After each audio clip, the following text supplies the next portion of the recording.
14장 1절로 4절까지 말씀입니다. 요한복음 14장 1절로 4절 171페이지 교독해서 읽겠습니다. 너희는 마음에 근심하지 말라. 하나님을 믿으니 또 나를 믿으라. 내 아버지 집에 거할 곳이 많도다. 그렇지 않으면 너희에게 일어났으리라. 내가 너희를 위하여 거처를 예비하러 가노니 가서 너희를 위하여 거처를 예비하면 내가 다시 와서 너희를 내게로 영접하여 나 있는 곳에 너희도 있게 하리라. 내가 어디로 가는지 그 길을 너희가 아니니라. 아멘. 아멘. 아멘. 댁에 계신 우리 모든 성도님들 평안하실 줄 믿습니다. 하나님의 놀라우신 은혜 가운데 근심이 많은 세상 속에 지금 시국 속에 살아가지만 늘 함께 하시는 하나님을 믿기에 그 하나님이 여러분들을 강건하게 하시고 은혜 중에 품어주시는 줄 분명히 믿습니다. 아멘. 오늘 요한복음 14장 1절로 4절의 말씀을 통해서 근심이 나를 누를 때라고 하는 제목으로 말씀을 나누고자 합니다.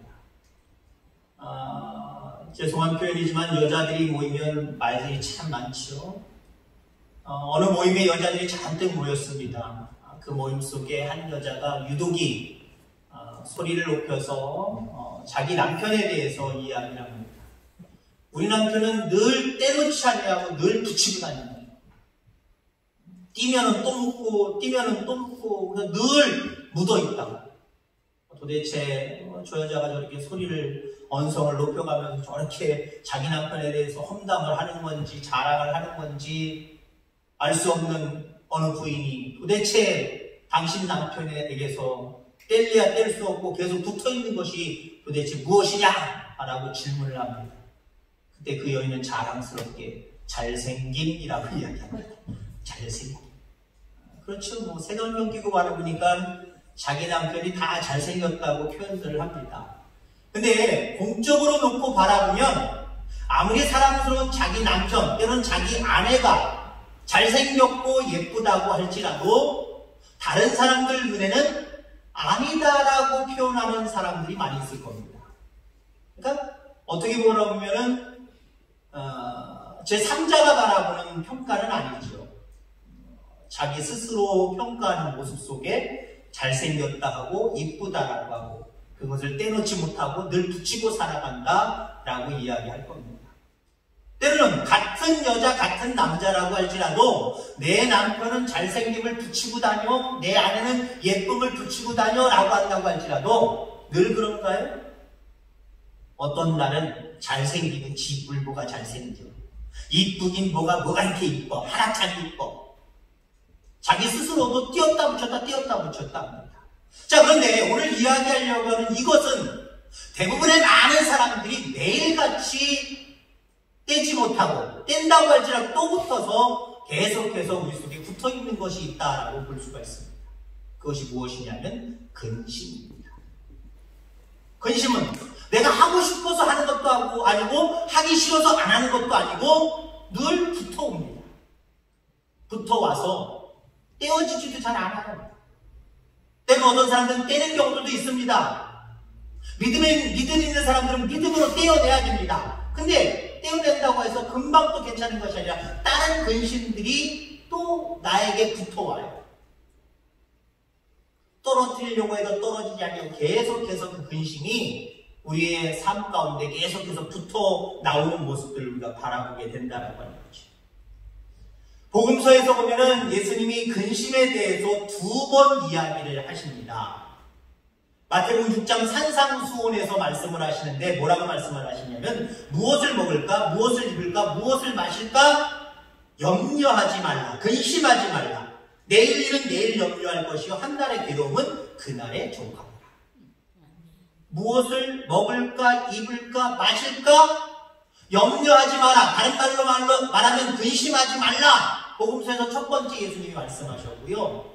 오늘 본문의 말씀에도 말씀을 하십니다. 너희는 마음에 근심하지 말라. 하나님을 믿으니 또 나를 믿으라. 근심하지 말라 라고 이야기를 하고 계십니다.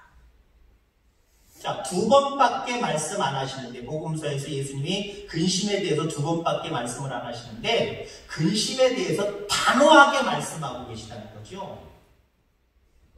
더 이상 설명 붙일 필요도 없이 염려하지 말아라, 나를 믿으라, 명령조로 단호하게 우리에게 말씀하고 계시다는 거예요. 오늘 본문 1절의 말씀에도 보면은 너희는 마음에 근심하지 말라. 여기 너희는 제자들을 의미합니다. 가룟 유다를 제외한 11명의 제자들을 의미하는 거예요. 그 제자들을 향하여서 주님은 근심하지 말아라 라고 이야기를 하고 있어요. 근데 이 지금 현재 본문이 배경이 되고 있는 이 시대 속에서, 이 상황 속에서 제자들은 근심할 수밖에 없는 상황이었습니다.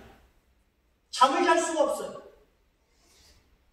예수님을 따라서 예루살렘에 들어와 있는 상황입니다. 들어와 있는데 예수님이 평상시에 얘기했던 그 말씀들이 너무나도 생생하게 기억되기 때문에 잠을 잘 수가 없어요. 근심이 밀려옵니다. 왜요? 예수님은 예루살렘으로 가면 자기는 곧 잡히게 될 것이고 고난받게 될 것이고 죽게 될 것이다, 이렇게 늘 말씀해 오셨거든요.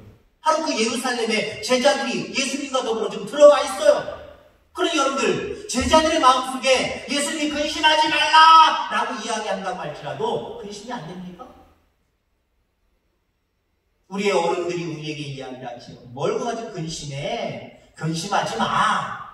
그분들의 이야기가 우리를 근심을 안 하게 만듭니까? 우리 속에 붙어있는 근심들이 뚝뚝뚝뚝 떨어져 나갑니까? 안 그래요. 어른들이 얘기하고, 어떤 현인이 얘기하고, 어떤 똑똑한 사람이 얘기하고, 경험 많은 어른들이 얘기한다고 할지라도요, 말로 안 돼요. 근심이 자꾸 붙어오는데요. 자꾸 붙어있는데요. 떨어지질 않는데요. 제자들의 입장이 그거예요. 예수님은 근심하지 말라라고 말씀하시지만 예수님의 제자들은 근심 안 할 수가 없어요. 예수님의 제자들의 근심은 3가지로 볼 수가 있습니다. 그 첫째는 예수님의 운명 때문에 그래요. 야, 내가 쫓아다녔던 스승인 예수님 말씀하신 것처럼 이제 이 시간들이 조금씩 지나가면 끝이구나. 우리가 헤어지게 되는구나. 우리 예수님이 죽게 되는구나. 거기에 대한 두려움. 우리가 우리의 부모님들, 우리 할머니, 할아버지들 건강치 못하고 점점 생명의 위협을 느낄 때 우리는 어때요? 괜히 슬퍼지잖아요. 내가 아닌 다른 사람들을 향하여서 슬퍼지잖아요. 우리 할머니, 우리 할아버지 저러다가 우리 곁을 떠나시면 어떡할까? 걱정되고 염려돼. 그것이 또 어머니, 아버지는 더 더하고요. 더 젊을수록 우리는 더하잖아요. 바로 제자들의 근심은 예수님과 헤어질까봐, 영영에 헤어질까봐 그것에 대한 걱정이고요. 근심이고요. 그리고 또 한 가지는 자신들이 갖고 있는 세상의 꿈이 산산조각 날 것 같다라는 거죠.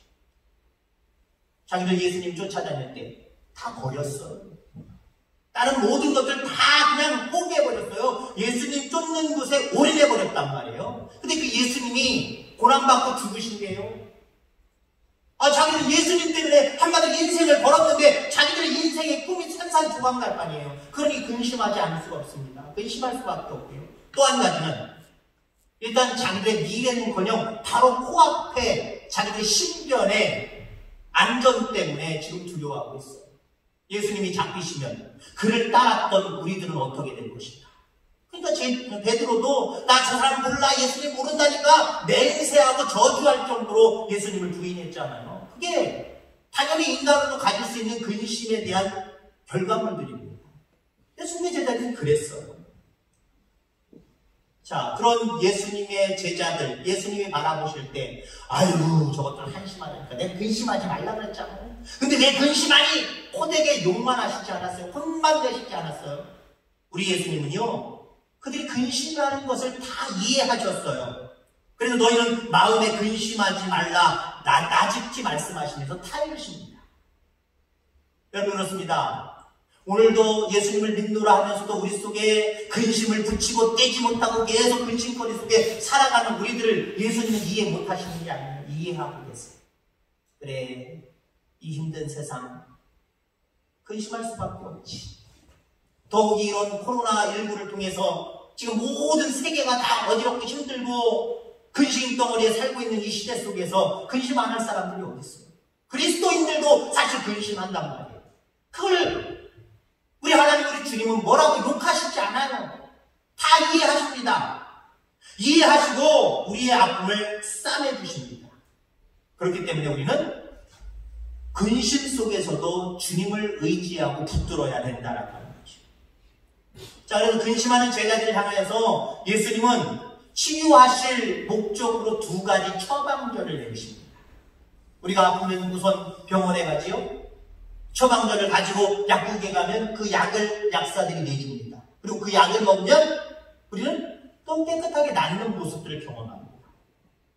자꾸만 세상을 살아가면서 근심할 수밖에 없는 우리 인간을 이해하시지만 그냥 방치하시지 않냐고 우리 하나님, 우리 주님은 치유하기를 원하시는 거예요.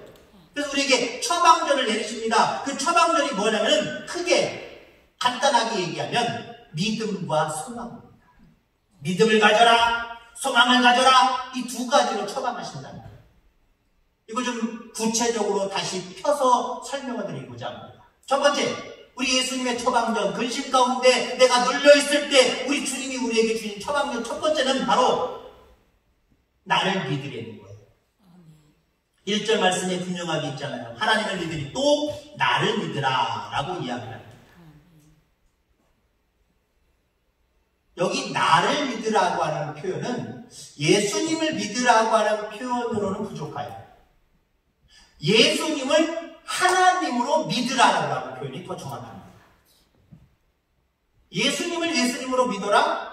이거 믿을 수 있어요, 제자들도요. 왜 그 믿음 안 받겠습니까? 3년 동안 쫓아다녔는데 어떤 지적을 베푸시고 어떤 말씀들을 하셨는지 아는데 야, 이분은 보통 분이 아니야 라고 생각했던 그 모습대로 예수님을 믿으면 돼요. 근데 예수님은 거기에 한 발짝 더 나아가서 더 큰 믿음을 요구하십니다. 나를 믿어 3년 동안 너희들과 함께 있어서 지적을 베풀고 놀라운 일을 행했던 단순히 뛰어난 사람, 이런 사람으로 나를 믿지 말고 나를 하나님으로 믿어라. 이건 달라요. 예수님으로 믿으라라고 하는 것과 예수님을 하나님으로 믿으라고 하는 것은요, 이게 판이하게 다르다라고 합니다. 하나님을 믿으니 또 나를 믿으라. 이 말은요, 이제 내가 너희 눈에 보이지 않더라도 이제는 내가 너희들과 영영이 이별할 것처럼 듣고 보지 못한다 할지라도 믿으라는 거예요. 항상 살아있고 늘 깨어온 우주를 주관하며 모든 약한 자와 고통당한 자를 돕는 하나님인 것을 믿으라는 거예요. 그리하면 염려로부터 자유로울 수 있다라고 하는 거죠. 자, 그러니까 너희는 마음에 근심하지 말고 하나님을 믿으니 또 나를 믿으라. 한마디로 두 가지를 이야기하는 겁니다. 너 계속해서 근심만 하고 있을래? 아니면 나를 믿을래? 그러면 근심만 계속 하고 있으면요, 근심은 떨어져 나가지 않아요. 그냥 내 속에 계속 묻어있고 붙어있어요. 그냥 근심거리로 살아가는 거예요. 그런 인생을 살 수밖에 없는 거예요. 근데 여러분들, 근심거리가 내게 붙어왔을 때 근심거리를 딱 붙들고 붙어있는 것을 딱 붙들고 걱정하고 있을래? 아니면 나를 믿을래? 여기 나를 믿을래라고 하는 것은요, 떨칠 수 있다라고 하는 하나님의 메시지가 거기에 담겨져 있는 거예요. 나를 믿으면 떨어져 나가. 근심거리가 붙어온다고 할지라도 떨어져 나가. 여러분, 털어서 먼지 안 나는 주머니, 먼지 안 나는 옷 없다고요? 하루만 입고 나갔다 와도요, 안 보이는 것 같아서 툭툭 터면요, 먼지 짠하게 있고요. 또 약간 험한 곳에 막 돌아다니면 뭐 이렇게 도깨비 풀과 같은 거는 막 다리에 막 묻어 있잖아요. 심하면 막 흙도 묻어 있고 똥도 묻어 있고 묻어 있어요. 우린 그래요. 세상을 살아가면 나는 근심을 피해서 다녀야지, 난 근심하지 말아야지. 안 돼요. 내가 안만 그래도 안 돼요. 질퍽질퍽한 날 내가 천천히 조심히 다녀야지, 신발 안 젖게야지, 옷에 튀기지 않게 해야지. 안 돼요. 다 튀겨요. 신발에 또 하얀 신발이 뭐로 누린끼리하고 흙탕물 튀겨있고 막 튀겨있어요. 젖어있고 다 그래요. 아무리 우리가 조심한다고 해도 근심거리 없을 수가 없어요. 근심 묻어온단 말이에요. 근데 그 근심거리를 가지고 내가 딱 내놓고 걱정하는 것과 풀어놓고 헐헐 터는 것과는 달라요. 자, 그래서 앞에 예수님을 하나님으로 믿는 것과 예수님을 예수님으로 믿는 것과는 차이가 있다라고 이야기를 했죠. 자, 당시에 이 이스라엘 민족 속에서 제자들의 모습을 바라보면은 하나님에 대한 믿음은 철저했습니다. 제자들뿐만 아니라 이스라엘 민족 자체가요, 하나님에 대한 믿음은 철저했어요. 그들의 조상 아브라함과 다윗과 이삭 이런 여러 가지 그들의 하나님에 대한 믿음은 철저했단 말이에요. 근데 예수님이 판단하시면서 이 시대 속에서 믿음 있는 자를 보지 못하겠다라고 하는 건 뭐예요? 나를 하나님으로 믿는 자가 없다는 얘기 한마디로 해요. 정말 대단한 사람, 희한한 사람, 엉뚱한 사람이 나타났는데 그 예수님을 하나님의 아들로 믿는 사람은 소수였다는 거예요. 그러니까 예수님이 믿음을 보지 못했다라고 절망하시는 거예요. 낙심하시는 거예요. 한탄하시는 거예요. 왜 내가 곧 하나님이고 하나님의 아들로 이 땅에 육신의 몸을 입고 왔는데 내가 그렇게 이야기했는데 왜 그들은 믿지 못하지? 예수님의 제자들조차도 못 믿었어요. 지금 예수님이 3년 동안 있으면서 이제 죽으실 날이 얼마 안 남았단 말이에요. 거의 3년 동안 같이 다녔단 말이에요. 근데 제자들이 지금 근심하고 있었다 그랬죠. 세 가지 이유 때문에 지금 근심하고 있다 그랬잖아요. 예수님의 눈에는 어떨까요? 나를 하나님으로 믿으면 이 근심거리 떨쳐버릴 수 있는데 왜 제자들이 떨쳐버리지 못하지? 나를 믿지 못해서 그래. 곧 다시 말해서 나를 하나님으로 믿는 믿음이 없어서 그래. 여러분 우리 그리스도인들 그냥 단순히 많은 신들 중에 하나? 굳이나 생각하면 유일한 신 중에 하나? 내가 믿어요 라고 하는 걸까요? 정말 그분을 삶에 모시고 진정으로 믿는 믿음과는 달라요. 여러분 그리스도인들 속에서도 주여 주여 하지만 천국에 들어가지 못하는 자가 많다는 이유가 뭡니까? 예수님을 하나님의 아들로 하나님으로 믿는 자들이 적기 때문에 삶 속에 역사하는 하나님으로 믿는 것이 없기 때문에 그래요. 단순히 근심거리가 없을 때 나 하나님 믿어요. 하나님이 나에게 영생을 주셨어요 라고 고백하지만 실질적인 삶 가운데 위험이 닥치고 근심거리 닥칠 때는 근심을 싸들고 놀래하면서 걱정하고 염려하는 이유가 뭐예요? 믿음이 없어요. 이런 위험한 세상 속에 살아가고 있는 현 시국 속에서 믿음을 가지시길 바랍니다. 믿음이 여러분들을 자유롭게 할 줄 분명히 있습니다. 자, 그 다음에 두 번째로 예수님이 내리신 처방전이 뭐냐면 소망입니다. 내 아버지 집에 거할 것이 많다라고 이야기를 하십니다. 가서 너희를 위하여 초소를 예비하리라 라고 말씀을 하십니다. 그리고 제자들에게 다시 와서 그들을 데려갈 것이다 라고 말씀을 하고 계시죠. 한마디로 이게 소망이에요. 이 땅 가운데 근심 가운데 살아갈 수밖에 없는 우리들의 모습이지만 예수님으로 말미암아 우리는 영원히 살 수 있다는 거예요. 영원한 초소에 들어갈 수 있다는 거예요. 이 소망을 가지면 지금 육신을 가지고 있으면서 내게 붙어있는 이 근심거리로 근심에 눌릴 필요가 전혀 없다는 거예요. 눌리는 이유가 뭐예요? 천국에 대한 소망이 너무 희박하기 때문에 나약하기 때문에 지금 육신 내 감각이 살아있는 육신의 삶 속에서 걱정하는 거예요. 어떡하지? 이러다가 아프면 어떡하지? 이러다가 죽으면 어떡하지? 이거 걱정하는 거예요.